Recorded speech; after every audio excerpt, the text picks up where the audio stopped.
The Doubledays looking for a pair of wins today in a doubleheader against the West Virginia Black Bears. I'm Claudia Belafato, joined by JD Rashi on the Cayuga Community College pregame show. JD, game one, let's talk about it. A 5-2 win for the Doubledays.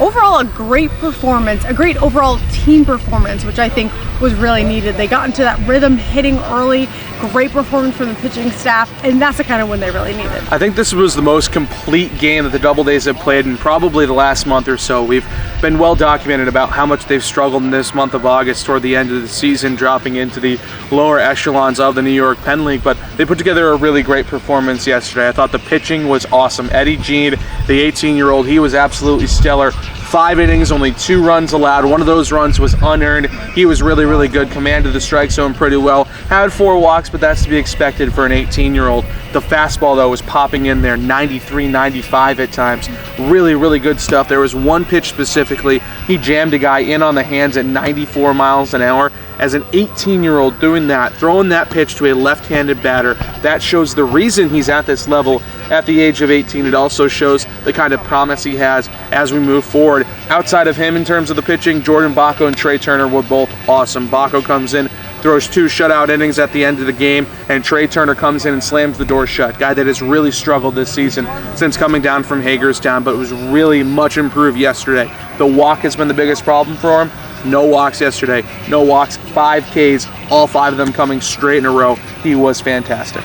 A huge improvement for Turner, as well as Landerson Pena, who only had 2 extra base hits in the first 28 games that he played. And then last night we saw an absolute bomb from him. So we know when he can get a hit, he's going to knock it out. Yeah, it was a moonshot. Second time he's hit a big fly against West Virginia this year. It's something about hitting against that Black Bear staff that he just really likes. He hit a 2-run game-tying home run in the 9th inning of what ended up being an extra inning win for the Doubledays against West Virginia down in Morgantown early in the middle of July, and then he hits another one last night. A much-needed couple of insurance runs for Landerson Pena. He has great pop off the bat. He's also got the fewest ABs on the team, so he's one of those guys that hasn't been able to quite get into a rhythm throughout much of the year, but when he does get a hold of a ball, it goes a long, long way. He's got tons of pop. He's got a ton of BP pop as well, so you know it's there. It's just about unearthing it a little bit and kind of getting to the core of what he needs to do to be a more consistent hitter, but certainly a great performance from him yesterday. Pena not in the lineup for game 1. He is in the lineup for game 2, but let's get into the game 1 lineup. We see pretty similar to yesterday. You see Carrillo in there, who had an RBI. Senior, who's been doing pretty well overall. He went 2 for 3 yesterday with an RBI. A lot of these guys had a hit. And then on the mound, we have Carlos Romero, who I feel like every time we have a pregame show, we have Carlos Romero on the mound. Yeah, almost always. He makes a lot of appearances here at home, and he's been really good in those appearances. Last time out, 5 innings of 2-run baseball. That's what you need from your starter. Yeah, they didn't back him up. They ended up losing that game 4-0. Got 2 hit by Williamsport. But with the promise the offense showed yesterday, now they put themselves in a good position where if the starter does give up 2 runs, like Eddie Jean did yesterday, you can have success still. So Carlos Romero, all he has to do today is go out there and throw strikes. That's been the preaching moment and the preaching quality that Rocket Wheeler and Franklin Bravo have asked for this season all year long from their pitchers. Find the strike zone, find it early, pound it, and let the defense behind you work. Jeremy Idens made a wonderful catch yesterday. JT Arruda, a great defensive couple of plays. Jack Dunn, always great on defense as well. So the ability to be able to have guys hit to your defense and have a strong defense behind you, that's all that Carlos Romero has to do today to have success, is just induce weak contact. Pitching for game 2, we have Gilberto Chu starting off.